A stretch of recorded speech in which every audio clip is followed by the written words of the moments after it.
On March 24th, 1975, Muhammad Ali fought Chuck Wepner for the heavyweight championship of the world, with Ali entering as a sizable favorite. While Ali did ultimately go on to win the fight in the closing moments, Wepner's heart to survive as long as he did surprised and impressed many viewers. One such viewer was this guy, Mike Stallone, a lesser-known actor who had started going by his middle name, Sylvester. Stallone wrote a script for a movie about a guy whose life is going nowhere, who gets a chance in the world of boxing to change everything. And by 1976, that script was turned into the film Rocky. Rocky was a smash hit and created a franchise that has spanned 6 decades and inspired generations of people with its underdog story. However, the quality of these films has varied over the years. So today, I wanted to go through all 8 Rocky and Creed films in honor of Creed 3 releasing soon, and talk about my thoughts on all of them. What they do well, what they do less well, which is the best, which is the worst. Spoiler alert for all of these films, there are time codes down below. Let's get started with 1976's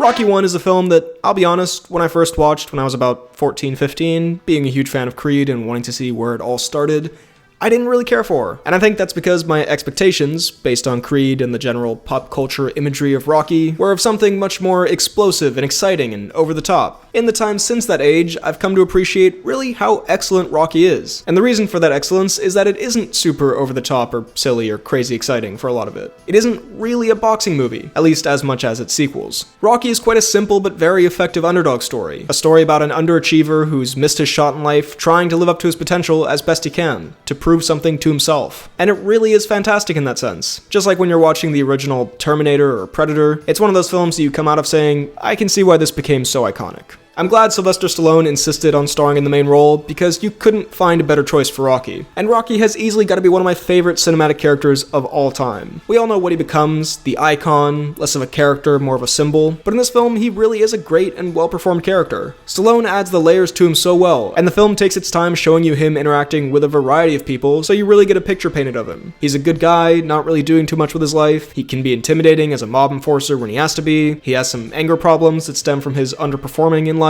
and he's also just an extremely goofy guy. That's the part that I didn't really expect going into this. Rocky's such a goofy dude in this, and it gives him such a humanity that Stallone pulls off really well. Plus, it just leads to a lot of the film's funniest moments. Rocky's relationship with Adrian is also very sweet, and again, helps to bring out this goofiness in Rocky's character, and the way that they complete each other in different ways is cute. They have a charming dynamic, and her being extremely quiet, but then opening up slowly to Rocky is sweet. Everything's nice besides this one scene. I'm not trying to ruin this lovely movie couple, and yes, it all ends up fine, and they love each other, and that's great. But this scene where he doesn't let her leave and is pressuring her is just weird. And it stands out because the rest of their relationship is quite wholesome and genuine, and this part's pretty uncomfortable. So yeah, could have done without this. Rocky's relationship with Mickey is also a great addition to the film, with it being quite funny at times and then suddenly turning very serious, and the discussion of their crimes adds so much to your emotional investment, plus just a great performance from Burgess Meredith. There are a lot of characters in this film, but it never feels cluttered. The film is very well written. And again, it isn't a boxing movie. As with the best of the Rocky films, the boxing is a metaphor for life, and it's really about this one guy's internal journey. A lot of the first part of this film could be seen as dead air, a bit boring, and yes, given that it's a movie from the 70s, it does take its time a bit more than a lot of films today would, but it all builds these characters and the atmosphere of the film so well. It's a really engaging film to watch that draws you into this character's world. It feels like you're spending this time with fun, interesting characters, but also real people in a way. You get really attached to them, which is what makes the eventual boxing stuff so compelling. By the time the Apollo Creed stuff properly kicks off, basically halfway through the film, you feel like you really know Rocky, and it makes it so much more interesting him ending up in this crazy situation. The film also does a great job with that, making this feel like a true underdog story. For a large part of the film, Apollo Creed is mainly just on a TV in the background for these main characters, which does a good job of establishing in just how much of a different world all that stuff is from Rocky. And you really get the feeling of him being completely out of his depth as a massive underdog when he does fight Apollo, just in terms of the stage and the bright lights and the size of this event, plus of course the boxing experience. Even with the craziness of Apollo fighting Rocky, it feels like quite a realistic film. The lack of music in a lot of scenes adds to that too. It makes it feel more real and atmospheric.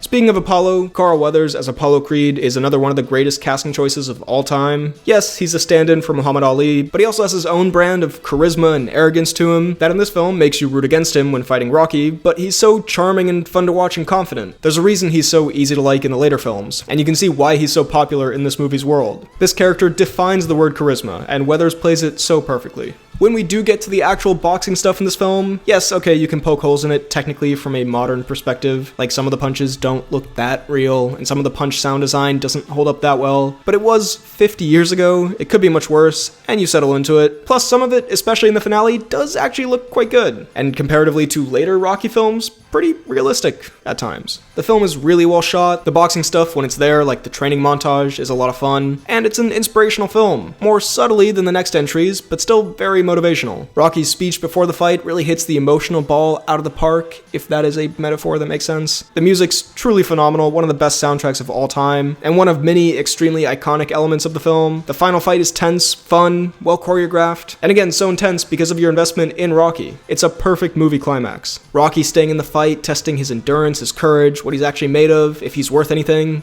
It's so good. Also, side note, but as someone who watched Creed first and loved it, it is also just really fun to have that film fleshed out way more rewatching this, and seeing where all these things started. And while generally, I agree you'd want to watch a series chronologically, watching this knowing where Rocky ends up might have added even more emotion to this film for me somehow, and made it even more satisfying. If we do have to talk about a couple of things I wasn't crazy about, there are a few moments of acting that aren't great, like Adrian's meltdown does kind of stick out. And I gotta be honest, maybe a hot take here, I don't know. I hate Paulie as a character. I know he's meant to be a bit of a dumbass and a bit of a bastard, and him and Rocky do have a fun dynamic at times, but he's just so incredibly unlikable and irritating and awful. And his drama with Rocky is the only part of the film where I started to feel like, okay, we can move it along, because their conflict starts to get quite repetitive at the point when Paulie has his meltdown. Both him as a character and his storyline. Didn't love it. He is an iconic part of the film, and the story wouldn't work without him, I guess. And I'm sure someone will say, it was a different time, this is what your buddies were like back in the 70s, maybe, I don't know. But easily, that is my least favorite part of this film. All in all, Rocky is about as perfect a sports movie as you can get, because it focuses on the characters more than the sport. It's engaging, emotional, inspiring, and fun, and while it is slower than you might expect from what Rocky is known as now, I think it's a brilliant film, and it's a fantastic setup for the coming series, too, without even really trying to be. I'll give Rocky a 9.3 out of 10, and here's how my rating system works for those who don't know. Moving on, we have... With the massive critical and commercial success of the first Rocky, Winkler and Robert Chardoff. A few years later, audiences were excited to see Rocky II in cinemas, a film that in my opinion is a step down in quality from the first film, but still maintains a lot of what made that movie enjoyable to watch. A lot of the basics from that first movie are still great here. The music, the camera work, the performances, especially Stallone, Meredith, and Weathers, the training montages and fights being fun and exciting and motivational, all of that is still fantastic this time around. And in fact, I'd say some stuff is improved upon, or expanded on from the first film. We get some more development for Apollo Creed, seeing how he deals with the loss, or the win that feels like a loss. Man, I won, but I didn't beat him. The boxing scenes sometimes look better, the punches look like they actually hurt more. It's a bit cartoonish, but I think the final fight is actually more intense than the first films. The new slow-mo shots helped make it feel different. We'll talk more about that a little later. Also, there are a couple more references that come back in the Creed movies, which as a Creed superfan was fun to see. This man is dangerous. This man is dangerous. I'm dangerous. He's dangerous. I'm dangerous. Mickey gets even more great lines. You're gonna eat lightning. You're gonna crap thunder. Watching Rocky and Apollo go from foes to men who respect each other by the end is such a fun journey and sets up their coming friendship perfectly. There are also decently interesting character conflicts with Rocky and Adrian, them needing money but Rocky not wanting Adrian to have to get a job, what to do now with his newfound fame, him realizing that fighting is his calling but he also has to do it for Adrian and their kid, losing motivation and then getting it back. It's actually pretty interesting. Rocky staying by Adrian's side while she's in a coma is sweet, Mick staying with him is also sweet. It's all actually decently emotional. Like when she wakes up you actually feel relief. It is a bit corny, but it's kinda great. I am a little conflicted on Adrian in this film and in the coming ones. She does feel a bit more unreasonable, or at least the film's trying to paint her as unreasonable, or more like a plot device just to yell at Rocky that he can't and shouldn't do it, so Rocky can give some quote about being a man and it's in his blood. I get it, couples fight, but she starts to feel like less of a character and more like a device. Also in the sense that she doesn't want him to fight, goes into a coma, and then does want him to fight. Like maybe she understands how much Rocky cared for her and how he was willing to cancel the fight. And like Rocky had his character arc, which is what's important, but it does feel a little unnatural that all of a sudden she's just like, win. But hey, it's Rocky and it's badass and it's cool. Let's kick some ass. Who cares? A big difference between this and the first film, though, in terms of negatives, is the pacing of this movie is much worse than the first films. Where the first film took its time in setting stuff up, bringing you into the world, this one assumes the first one did enough of that and just jumps right in. And while theoretically that could work, it does make the first half of this film feel really rushed. Like we pick up right after the first movie's ending, and then Rocky asks Adrian to marry him, and then he's selling out to make money, and then Apollo wants the rematch, and then Adrian's pregnant, and it all just kind of moves very sharply forward that, in contrast to the first film, makes you more aware that you're watching a movie. Boy, you guys are not sucking me into the story at all. I'm just telling you for your own benefit. I'm very aware that I'm watching a play right now. There are still some good moments in here. Rocky's zoo proposal is appropriately cute in that Rocky-Adrian way, but the film also does get a lot more cartoonish and comedy-focused than the first one, with varying degrees of success. How's about investing in condominiums? It's safe. Condominiums? Yeah, condominiums. I never use them. Rocky buying tons of crazy stuff in the first 15 minutes. He's a bit more of an oaf in this one than he was the first time around. There are these commercial scenes that go on for too long. This could, and does kind of, lead into something interesting for his character, the fame and the money distracting him, which we get more of in Rocky 3. But here it does just kind of feel like weird shoehorned in comedy at times. That being said, as you settle into this movie being more over the top and less subtle, it does bother you less as it goes along. The second half of the film is far better paced. Once we get closer to the rematch, the Adrian coma stuff, and we get into the training and the boxing, unlike the first film where the character stuff really helped it stand out, in this film the boxing stuff is definitely the highlight. But there's nothing that wrong with that, because it does that stuff really well. It leans more into the motivational fun, the training montage is exciting again, adding new elements like trying to be orthodox, catching the chicken, all that good stuff. Rocky running with all the kids is super cheesy, but a fun way to add something new to this iconic moment. The whole city's behind him, it's kind of great. Part of me wants to hate on it, I can't. It's pretty awesome. And as previously stated, that final fight is pretty great, also character-wise, showing Rocky praying while Apollo is trash-talking when he's warming up, Apollo being desperate to win, fighting for the wrong reasons while Rocky has found his right reasons. That leads to Apollo's ego wanting a knockout instead of staying away, leading to Rocky winning. Just, classic storytelling stuff. The lack of music for a lot of it is a bold choice for a film series that is known for such big, bombastic music, but it works in making it more intense. It's got those Rocky, adrenaline-pumping, emotional moments when Rocky starts making his comeback, and of course it ends with a super ridiculous double knockdown, which is emblematic of this movie being more cartoonish than the first, but also is kind of great. Rocky literally getting up after he's metaphorically got up so many times. And you can't really go past the ending, which may be the best ending to any Rocky film. Pretty much all of these films have at least one iconic line or moment, and this one, Yo, Adrian! I did it! might be one of the top 2 best moments in the whole series. All in all, Rocky 2 definitely doesn't have the same feeling of specialness that the first film has, but to be fair, that is difficult to recreate. It does a lot of stuff well, and although its blend of weird pacing and missable comedy, especially in the first half, drags it down a bit, the second half definitely picks it up, and if you were just a casual cinema goer in the 70s and you loved the first Rocky film, I imagine walking out of this one, you would have really enjoyed it. It still has some decent character stuff, mixed with the fun boxing motivation that you want, and so I'll give Rocky 2 a 7.8 out of 10. Quick reminder here that if you're enjoying this video, drop a like, subscribe, hit the bell button, and comment your thoughts on the Rocky films and how you'd rank them down below. Also, after the video, check out my podcast, The Poorly Planned Podcast. Fun movie TV talk. Alright, back to the video with 1982's... We now have Rocky 3, which I think falls pretty perfectly on the Rocky seriousness, cheesy ridiculousness spectrum. See, as these movies continue, generally they get more ridiculous. Rocky 1 is pretty grounded and great. Rocky 2 is in a bit of a weird spot where it's more silly, but not silly enough to be totally ridiculous popcorn fun. Rocky 4, as we'll get to, is pretty much just absurd lunacy. But Rocky 3 falls right in the sweet spot where I feel like it knows exactly what it is. It does still have some heart, it does have some okay character stuff, but it is definitely more committed to being silly, to being a big, dumb, fun popcorn blockbuster, albeit much better than what dumb popcorn blockbusters generally are today. It is the film that does that Rocky cheesiness that we've come to know and love the best. The story is ridiculous but fun. Rocky becoming a world-famous superstar at the start is a lot of fun. It was touched on in Rocky 2, but expanded on a lot here. And despite his fame and him being obviously less relatable now, Stallone still makes Rocky very likable. There is zero subtlety in all of this. You can tell what the lesson is from a mile away. Rocky's training in front of the media and not taking it seriously. He's living the good life while Clubber Lang is this insane, intense person straight out of jail out to basically murder him. You can kind of guess what the moral of the story is going to be by the end, but it works as the quintessential example of how to do this story that now is seen as kind of cliche. And on Clubber Lang, I absolutely love Mr. T as Clubber Lang. Might be my favorite Rocky villain, I'm not gonna lie. He's such a goofy Rocky villain in the best possible way. He's insulting his wife. Your wife is in me DMs, hey baby! Hit me back on my chat later on! He's super over the top, but there's also an intimidation factor there. Like, he does look like a pretty scary man to stand across from. He's got the great 80s one-liners. What's your prediction for the fight then? Prediction? Yes, prediction. Pain. He says, "I pity the fool." He does it all. Him attacking Rocky at the statue unveiling is a great scene. He's hateable, but in a fun way where you still like watching him. By the way, on that scene, this marching band knows the Rocky theme in universe.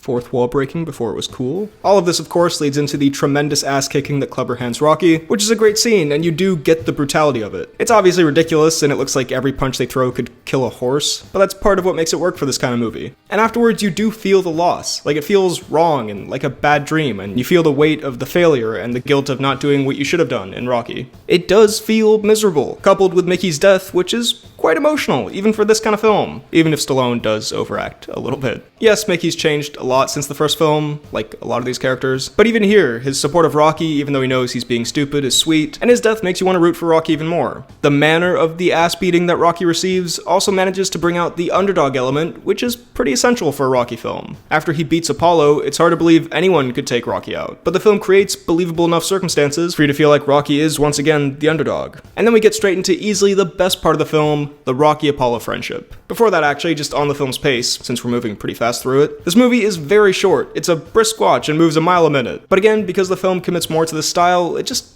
works. With Rocky 2, it felt a bit rushed, and some moments fell flat because of it. Here, they aren't really trying to have many quiet moments. It's just meant to be movie fun. Yes, you do really see the skeleton of a Rocky movie formula because of it, but it also does keep it entertaining and exciting. Anyway, Rocky and Apollo have one of my favorite movie friendships ever, because we've seen exactly where it's born from, and seeing them go from rivals to men who respect each other to now friends and teammates, and being able to have the antagonist from the previous two films in the literal corner of the protagonist now is so much fun. Especially because even though you did root against him, Apollo was always so likable and charismatic. You almost wanted to see an Apollo Creed movie, so you could root for him. So seeing him help Rocky out is a ton of fun. And what he's helping him do, get the eye of the tiger back, get his fire back, his hunger, taking him back to the basics, out of his comfort zone into a new environment, it's so compelling to watch unfold. It's such a great arc. It's badass, what can I say? Maybe the best Rocky training montage of them all. It's in a new place, it echoes earlier montages, but brings new stuff in as well. Watching their friendship develop as Rocky gets his mind right. The music, it gets you so hyped up. Plus, he's learning new stuff. It also has another one of my favorite quotes in the Rocky series, and of any film ever, and just of life. What's the matter with you? Tomorrow. Let's do it tomorrow. There is no tomorrow. Just such a good quote to live by, even if it has been ruined a bit by motivational alpha male TikToks. When watching this, I felt compelled to write two separate notes that say, quote, "They're both in such great shape," so do with that what you will. And it's just wholesome. Look at this hug. It sets up what's to come for these characters emotionally really well too. By the way, just on Apollo, I can't be the only one who would have loved to see a matchup between Apollo and Clubber. That would have been insane. The final fight is great as well, predictably super over the top. They're both basically Superman here, but what can I say? It's fun. At this point, you're either settled into the movie's tone or you're not. One thing I haven't mentioned is, especially as these films go, the actual boxing technique is really bad at times, but hey, whatever. The punches do look like they hurt. Rocky coming back as an underdog, him wearing Apollo's trunks, Clubber being a bad sport, making the victory more satisfying, Rocky trash-talking him and beating him at his own mental game after getting his own head sorted out. It's an awesome Rocky finale. After he wins, he does this epic jump that seemingly shatters both of his kneecaps, and we get the super fun third Creed-Rocky fight, which they later reveal Creed won, but the mystery of it here is fun. Perfect way to end it. He couldn't have done it better. If we're gonna talk about things I didn't love, because I've been praising this movie a lot. Maybe I just don't get it because I've never been into professional wrestling, but I absolutely hate the Hulk Hogan thing at the start. Like that above anything else in this film, or in 2 or in 4. That is the cartooniest thing this franchise has ever done, and I just hate it. I don't know, it's just too dumb. It's just nonsense, and he goes at it with the crowd, and then Paulie jumps in. It actually helped me identify with Mr. T. I'm like, yeah, this does suck. You should take him down a peg. I still also just don't like Paulie as a character in these. He's just depressing and awful and doesn't grow. I just find him very annoying. Adrian also doesn't get a ton to do in this movie, but to be fair, it is pretty short. As we'll get to a bit later, and kind of already touched on, her character has devolved a bit from actual character to person yelling at Rocky and then supporting him, but it's not that bad, I guess. Her and Stallone also aren't great here. Like, they're still likable, but in terms of actual acting performances. Not amazing, especially in the big meltdown scene, but I guess we're not watching Rocky 3 for Oscar-winning performances. And I mean, like I've mentioned, in general, the drama is pretty basic. It is much more hollow than it was in Rocky 1, but again, that's kind of part of the charm and part of what works with this one. It is just a bit of fun. So all in all,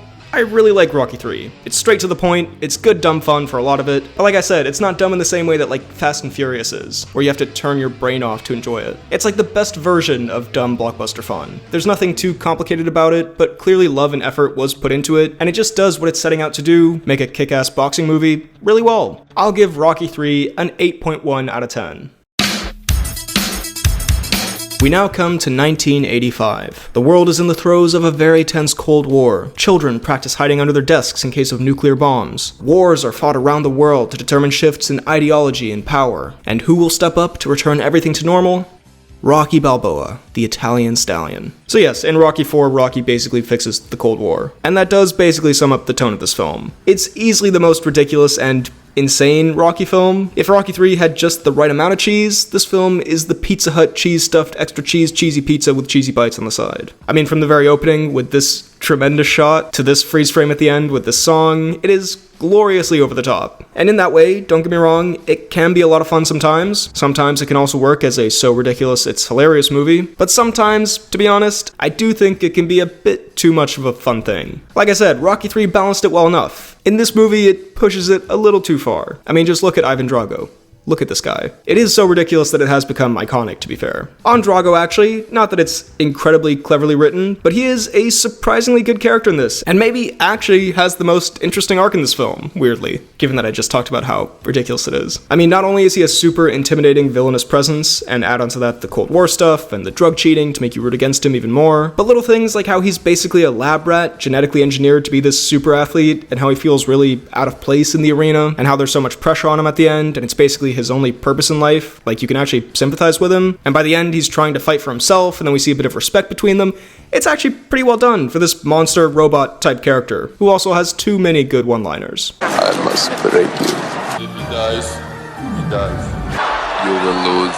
Speaking of Drago, we do get Apollo's death in this film, which is actually quite effective, in large part due to the connection we have to Apollo and his friendship with Rocky from the previous films, but it is done quite well here for this type of movie. They set it up well with Creed fighting for the wrong reasons, being in the wrong state of mind, and it's such an iconic scene with Apollo doing this insane ring walk and putting on a show that goes on for so long, by the way, but that's actually great, because it really helps to show the difference between his mindset and Drago's. And of course, the fight is kind of silly, but they do the tone shift from fun to dire pretty well. With the blood and the change in Creed's demeanor, you do feel the impending disaster, and when it comes, it's effectively sad. Again, with the slow-mo and the slow zoom on Drago, it's super cheesy, but it works. And it sets up this avenging arc really well, and an arc for Rocky of overcoming the guilt of not throwing in the towel, which really doesn't come into play until decades after, which is kind of crazy. And I mean, the rest of the boxing stuff is great. Rocky having to go to Russia and be out of his element, the montage with this epic song, I might say, contrasting Rocky doing all of his natural beard-strengthening training out in the snow while Drago's in a lab taking steroids. It's all hilariously awesome. Duke with that badass motivational speech. It's quintessential Rocky. The final fight is obviously a lot of fun. I mean, boxing-wise, this isn't even really boxing anymore. They're literally like flying across the ring and wrestling and high jumping into every punch, which does get distracting sometimes, but in general, it is fun to see Rocky triumph.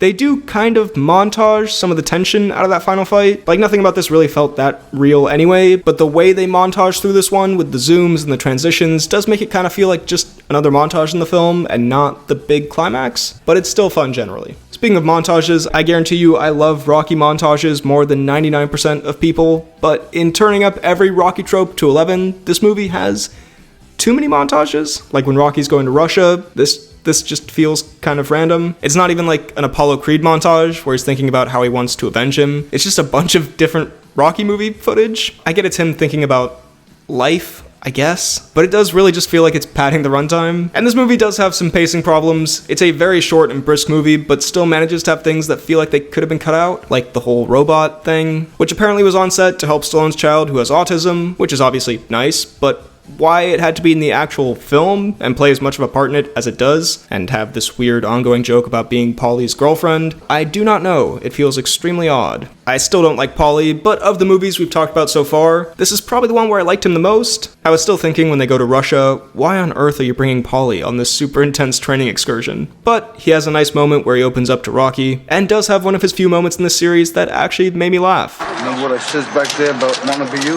Yeah. Forget it. Thanks, boy. The film does very clearly follow that Rocky formula, which at this point is quite see-through, and again, the acting from Stallone and Shire isn't great here. I know it's a cheesy Rocky movie, but sometimes they don't feel like real people anymore. Also, I know I've touched on this a lot, but Rocky literally never listens to Adrian, and it literally always works out in his favor. Like, they just need her to yell at him that he can't do it so he can prove her wrong. Maybe one time they should have had Adrian be right about something, but hey, I can talk about how cheesy this movie is and how over-the-top Stallone is when he's giving this big speech, but the cheesiness does also make it awesome in a way. Part of me cynically wants to complain about it, and then there's also part of me that's watching all this like, When you kill me, you're gonna have the heart to stand in front of me. overall, Rocky IV is not a great film. It takes the fun over-the-topness of this series a little too far, even for a Rocky film, and that leads to some of the film actually falling a little flat. However, it is still a lot of fun to watch. I'd be lying if I said it isn't a very entertaining film. Mostly intentionally, occasionally unintentionally. It does have some classic Rocky moments and a lot of iconic stuff to enjoy. It is the pinnacle of Rocky silliness, and even though I'd say it's a worse film, I'd probably rewatch it over Rocky II just because it is a lot of damn fun. I'll give Rocky IV a 7.6 out of 10. We have now arrived at Rocky V, aka Rocky V, and as an audience member in 1990, you may have been wondering, man, after all of Rocky's spectacular adventures so far, what can they do next? What is there left for him? And the answer is, not a lot. Or rather, a lot that's really weird and out of place feeling. Rocky V is kind of barely a Rocky movie. It's more part father-son drama, part mentor-teacher film, part street fight movie. It's a prime example of a sequel that feels like it was made because they needed more sequels, not because they had to tell this part of the Rocky saga. The main problem is this film is having an identity crisis. It has no idea what it wants to be in terms of plot or tone. With the tone, it starts to take a slightly grittier, more grounded look at Rocky with this brain damage plotline. Something interesting to be explored there for sure, but it doesn't commit to it at all and kind of forgets about that plotline for a big part of the film, and then still retains a lot of the silliness of 3 and 4, so the drama isn't compelling enough for you to care, and the silly scenes feel weird because of the more serious stuff that's been shown. It's a horrible mix where both sides cancel each other out. The film in general is also extremely over the top, but in a way that lacks the charm of the previous films' over the topness. Stallone, Shire, and Young are all embarrassingly exaggerated in a way that's so far removed from the relative subtlety of the acting in the first film, and again, not as fun as the scenery chewing of the other sequels. The Paulie and Adrian drama genuinely feels like a bad school play. Like, it's not well acted or written. Characters that were once interesting are one-dimensional now. They feel hollow and fake. Adrian just kind of screams now all the time. She went from very reserved to sometimes yelling when it was poignant to now just like every line is screamed. All the characters in this just kind of feel miserable. One of the highlights of the film is the appearance of Sage Stallone, Stallone's actual son, as Rocky's fictional son. Now that whole plotline is also a bit of a mess, which we'll get to, and the writing's still bad, but they do legitimately have good chemistry on screen, which you'd expect, since they're actually father and son. There are a few quieter, sweet moments that also allow for a little bit more of a look at Rocky as a character, seeing him in this fatherly role, and even though they're very brief,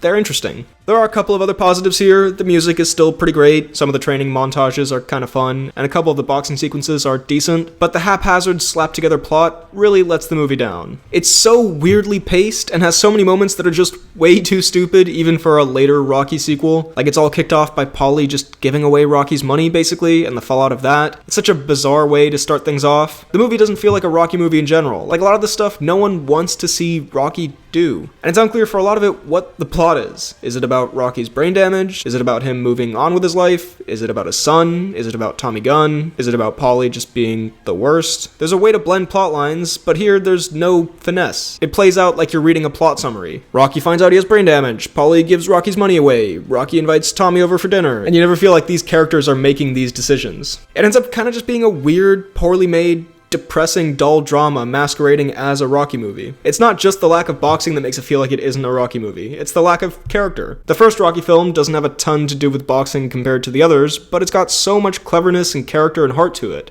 This does not. The film does have a couple of unintentionally funny moments that you can enjoy, like when Rocky's kid walks out on Christmas, or him getting an earring and a cigarette to show that he's edgy now, Bully Maguire style, but there isn't enough of that to make it a so bad it's good movie. The kid also has his own school plotline that feels like it doesn't have to be there, and it's just there to kind of fill the runtime. The film is also super nostalgia heavy. It's like it realizes it's disappointing for Rocky fans, so it keeps throwing in references to keep you happy. There's so much talk about Mickey that you know he's gonna have a cameo, and his cameo flashback is just so bad. No subtlety, it's the most forced and corny, not in a fun way type of dialogue. It doesn't feel like the real Mickey at all.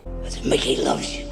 Burgess Meredith is still good, but this scene does kind of taint that character a bit. I've said all of this about Rocky V, and I haven't even touched on the central plotline, really. Tommy Gun and all that stuff, played by actual former heavyweight champion Tommy Morrison. And the reason I haven't mentioned it so far is that it's kind of like everything else in the film. There's not much to say, it's just not great. Tommy, being an actual boxer, obviously isn't going to be a great actor. He says man about 50 times per sentence, but all things considered, he's actually quite likable at times. He has some natural charisma. That's more than I can say for the George Washington Duke Don King parody, who is such an unbearably annoying screen presence, more so than he's supposed to be. There is something interesting in Rocky turning into more of a mentor-manager figure, like we see in fuller effect later, but nothing that exceptional is done with it. And the way it ties it into the storyline about his son, with Rocky basically replacing his kid with this new boxer he wants to train, is just bland and predictable and kind of weird. Like, it doesn't feel like these characters would do these things. It's quite unnatural. The resolution of it and Rocky reconciling with his son isn't great, but to be fair, it's the closest thing the movie has to a real character moment. It's totally basic and not subtle, but there is a sweetness to it. Again, that natural chemistry they have of being actual father and son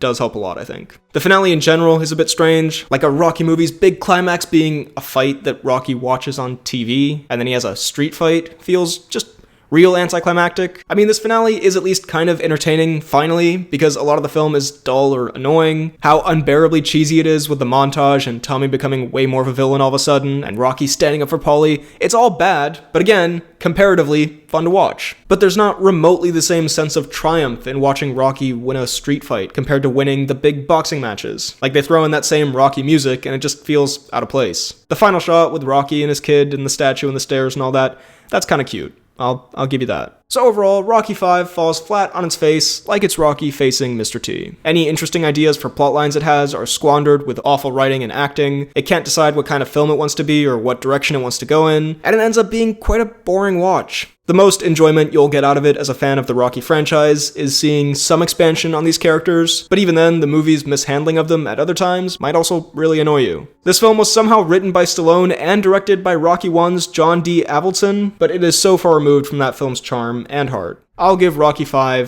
a 3 out of 10.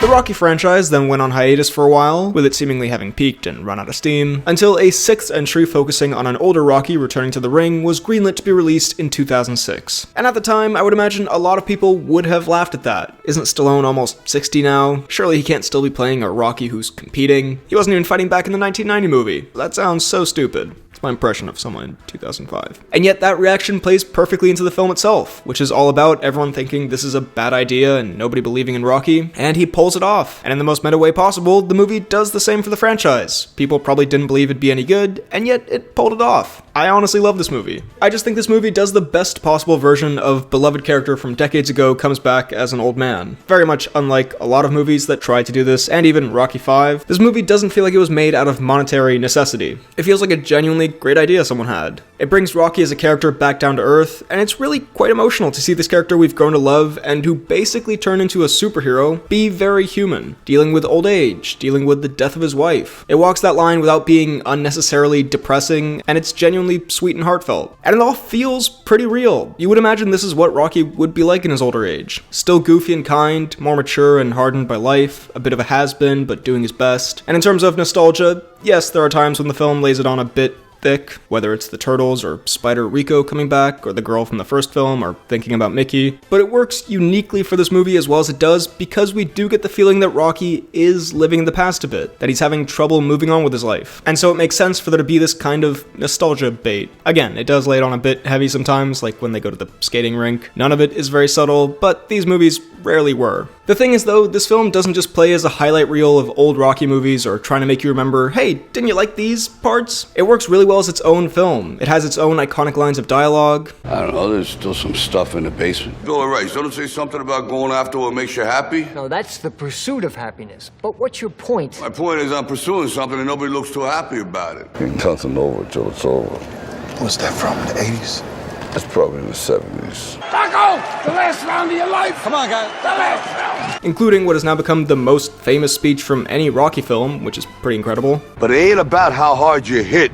It's about how hard you can get hit and keep moving forward. How much you can take and keep moving forward. The subplot with Rocky's son is quite interesting and actually helped by the existence of Rocky V, strangely enough. I actually didn't hate Paulie in this one. He's still Paulie, but for some reason his whole thing has more of a charm to it when him and Rocky are just like old buddies. Dixon is also a solid villain, again played by a real boxer who isn't an atrocious actor. That's impressive. And his character arc is simple but effective. He's a more grounded Rocky villain who, by the end, you can also be a little bit invested in things working out for him. The movie moves at a fast pace, it doesn't drag things out too long, it's more like Rocky 1 in that it isn't all training montages and action, but it's not like Rocky 5 where there's not as much fighting stuff and what they do have is just boring nonsense. It's a bit more of a personal story for Rocky, and it's done well. And when we do get the boxing stuff, it's a ton of fun. Really great choice to have Duke come back, another piece of nostalgia that just works really well for the story. And even without the nostalgia factor, that training montage is just badass. And the actual final fight is pretty fantastic.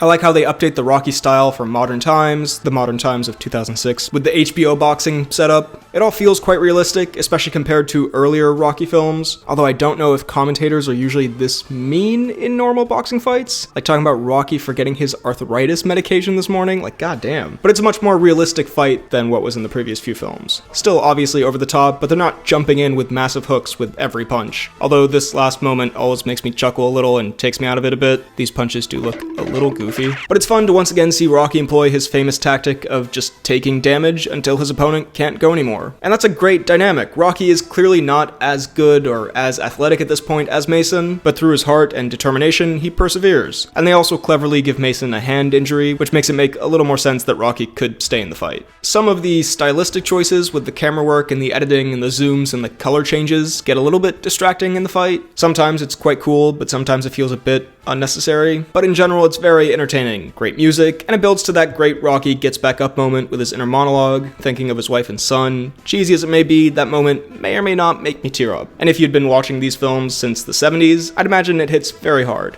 Pun definitely intended. And this whole plot with Dixon and Rocky's comeback, it's a great way to again make Rocky the underdog. And it's also interesting in that you could make a standalone original movie about an older boxer making a comeback, and it could still be pretty great. But the fact that we've literally seen Rocky through the decades, in real time, in the same time as the people in the film's universe, makes it feel just so much more special. Again, I can't speak to this super well given that I am 21. I didn't watch Rocky 1 in the cinema, but even rewatching them, you do get a similar effect. And for people who were around from the start, it'd be amazing. It's a little like Avengers Endgame, where all that time travel stuff is fun because we've seen these characters go through this stuff in real time throughout our lives. Or like Harry Potter, where at least with me, I watched them grow up as I grew up. But this is over the course of an even longer timeline. Like when Max Kellerman is fanboying about Rocky at the end, it's such a weird crossover of a character being as iconic in the film's world as he is in the real world, and it just works on such a meta level. This character and Stallone are synonymous. When he was at a UFC event and everyone started cheering, it's basically like it was Rocky they were cheering for, you know? The end, when Rocky is leaving the ring and he's overjoyed, he got to do this again and go the distance like in Rocky 1, and then he got the beast out of him, and the audience is cheering and chanting for him and he turns around one last time. That feels like a send-off for Stallone's role as Rocky as much as it does for Rocky in the film's world, which is what makes it so damn emotional. And yes, he comes back in the Creed films, but as the Rocky we knew, the protagonist Rocky, the boxer Rocky, this still works as honestly the perfect send-off. The character of Rocky played by Stallone has had as much, if not maybe more of an impact on people in the real world as the character does on people in his own world,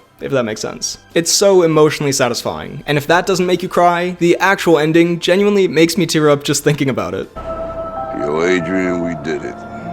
It's melancholic, it's sad, but it's not depressing, it's sweet and leaves you just feeling so overwhelmed with emotions, and it's the perfect ending, and I'm gonna move on before I actually start crying. So as you can probably tell, I'm a big fan of Rocky Balboa. I just feel like it's the best possible way they could have revived this franchise, up until the next way they did it, I guess, which was even better. But it took what on paper was a laughable premise and made it into an emotional and fitting epilogue for this character, with lots of excitement and just the right amount of nostalgia. I'll give Rocky Balboa an 8.7 out of 10.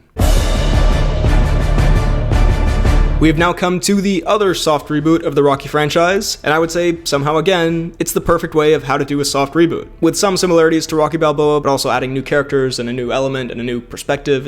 It's amazing. See this video for more details. Anyway, it's Creed. Now I'm not going to beat around the bush here. I love Creed. It may in fact be my favorite movie of all time. Not even kidding. It's just a movie pretty much made for me, and I saw it at the perfect time in my life. I just turned 15, I didn't know anything about the Rocky movies, really, but I thought the trailer looked cool, so I went with my dad to the cinema, and it is one of my favorite cinema experiences. I think every film fan has like 2 or 3 really seminal cinema experiences. Those moments stick with you for the rest of your life. Either they were extremely fun, or extremely moving, or inspiring, or changed your perspective on something, whatever it is. And for me, I'd say those were the first Avengers, Birdman, and Creed. I had never seen a film that made me feel the way this movie made me feel. When people talk about Rocky movies being inspirational, this is the movie that made me understand that to my core. 15-year-old me wanted to stand up and cheer by the end of this movie. I wanted to go for a run and maybe also punch somebody. But on a deeper level, and this might be eye-roll inducing to some, genuinely watching this movie and the lessons I could take from it changed my life for the better. Like it actually helped to bring out motivation for working and a willingness to overcome hardships throughout my life in the years since I saw this. There are very few films that I feel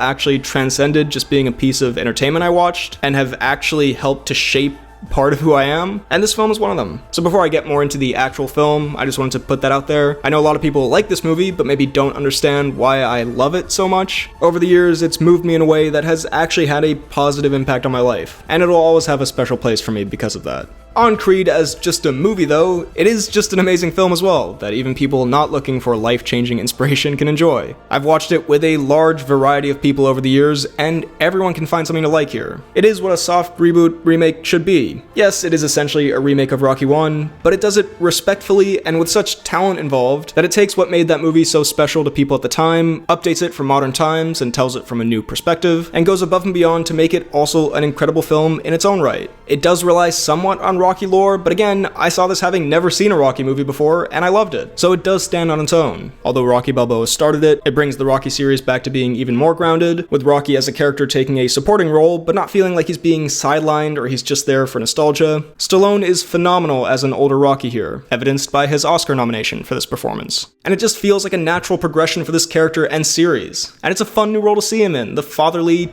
mentor figure. The uncle mentor figure, I should say. You call me young? He has such great quotes. It's a perfect evolution. You'd think he's such a great coach character, but then you also know him as a great boxing main character. It just does it so seamlessly. Michael B. Jordan takes the protagonist role, and he's fantastic as Adonis Creed. He brings out every aspect of this character perfectly, a very likable lead, but also one with insecurities and anger inside of him, and a cockiness that has to be honed and trained. He needs to be humbled, but also learn to believe in himself. You see not only his boxing journey, but his journey to becoming a better man. He has traits of Rocky from Rocky 1, but still feels very much like his own character, and the film uses the Rocky franchise history to create a great arc for Donnie, in trying to realize his own potential without the anger of being in the shadow of his father, stepping out of that shadow but not abandoning his history and accepting it with love. It's fantastic. I love the romance as well. Tessa Thompson is great as Bianca, and it's very different from the Rocky-Adrian love story, which helps to not make it feel like a total remake of Rocky 1. They also feel like such real people and have great chemistry, and you really believe how their relationship blossoms. Technically, everything about this film is flawless. It has such a great soundtrack, and it's beautifully shot. It's perfectly paced. It has such incredible training montages. The first one's quite fun, the middle one's intense and gets you pumped up, and the final one is of course awesome and motivational, but also helps to build to the climax of the story and this character's arc. Small detail, but I always loved this moment.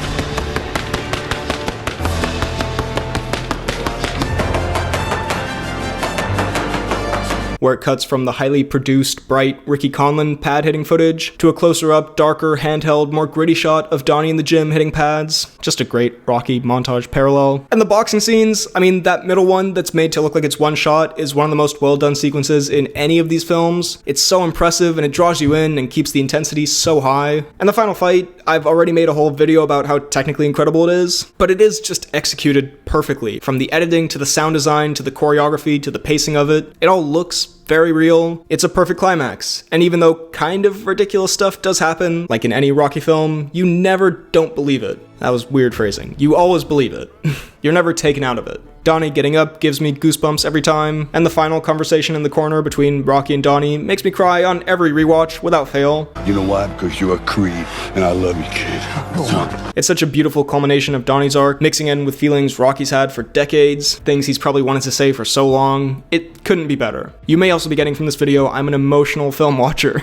I feel like I've said these movies have made me cry like a dozen times so far. But what can I say? They are emotional, alright? Also, on the film having a more personal aspect, the storyline about Rocky battling cancer was already very intense and heart-wrenching and makes you root for them to triumph even more. But in the years since I first saw this film, I've had a few people close to me battle with cancer. I think most people have experienced at least one friend or family member having cancer. And obviously it's, terrible and extremely difficult. And I don't know, man. There's just something about Donnie only agreeing to take the fight if Rocky will get the treatment. So if I fight, you fight. And that final montage mixing Donnie's fight training with Rocky's fight with cancer, that is just so impactful, especially with a character like Rocky going through it. It's impactful for me, and again, I'm sure many others. It just has such a powerful, hopeful message and feel to it, and the film makes you think about your own life in a lot of different ways. And yeah, whether it's the, someone having cancer stuff or just other things in life, every time I've watched it, it's left me feeling better about whatever situation I'm in and more motivated to keep going. Anyway, like I said, Creed may be my personal favorite movie of all time. It does everything a film like this should do perfectly. It's not just a great sports film, it's got fun, it's got heart, it's got romance, it'll make you laugh and cry and want to achieve your dreams. For me, it's a perfect film, and I'll give Creed a 10 out of 10.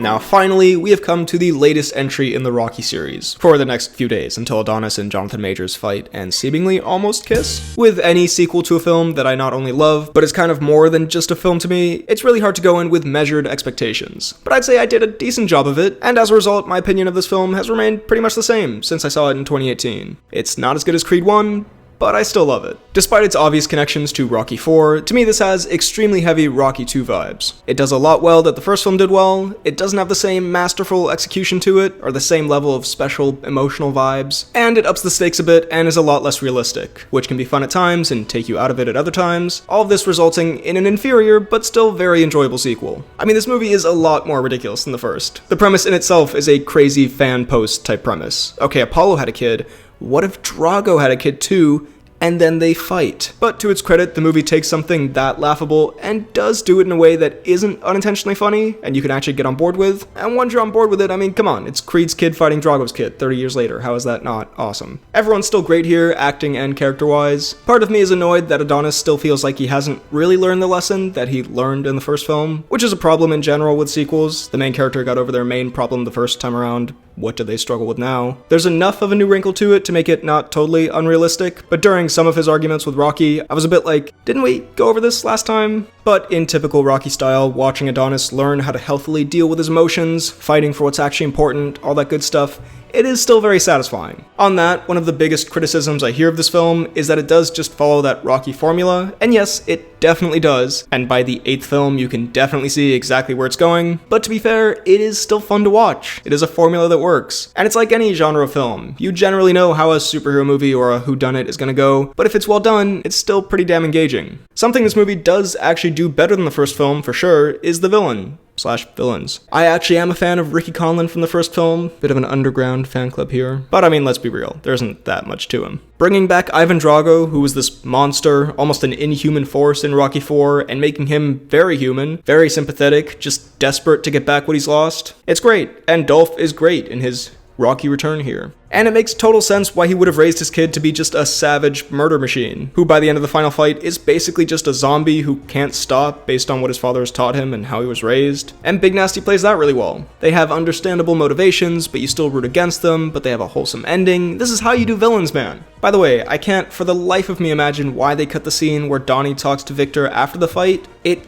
perfectly seals the ending. And Rocky and Drago get a little moment. It's so good.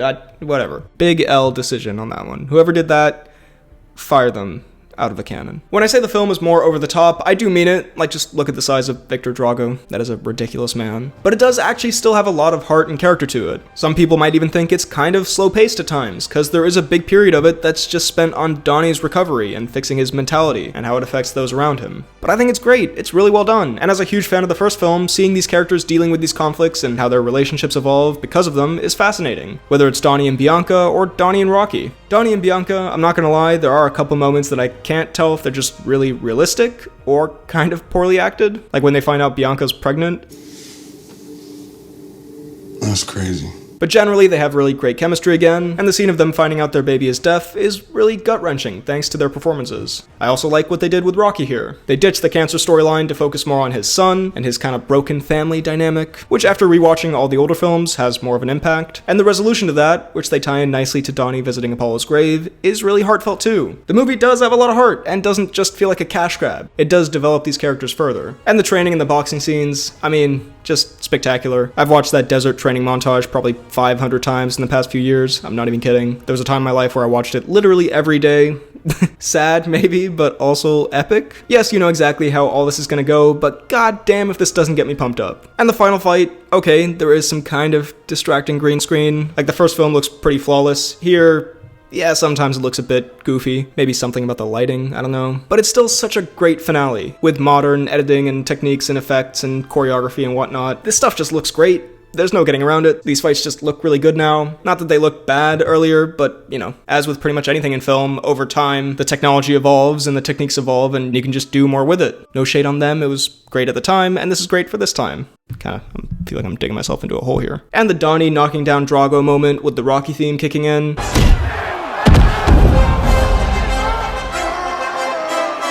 I don't care what anyone says, that is pound for pound one of the most awesome movie moments of any 2010s blockbuster. Up there with the Avengers Assemble moment and all that. I said what I said, fight me. All in all, Creed 2 is really what I could have hoped for going in with moderated expectations. It's not the same life-changing experience that the first Creed was for me, but it still has heart, fun, excitement, good character stuff, and great boxing sequences. It is more of a typical Rocky film, a little more formulaic. This is pretty basic Rocky stuff, but it executes that fun formula really damn well. I'll give Creed 2 a 9.1 out of 10. So before we go, I'm going to rank these movies from worst to best in my humble BHL Hudson opinion. Number 8, Rocky 5. Number 7, Rocky 2. Number 6, Rocky 4. Number 5, Rocky 3. Number 4, Rocky Balboa. Number 3, Creed 2. Number 2, Rocky 1.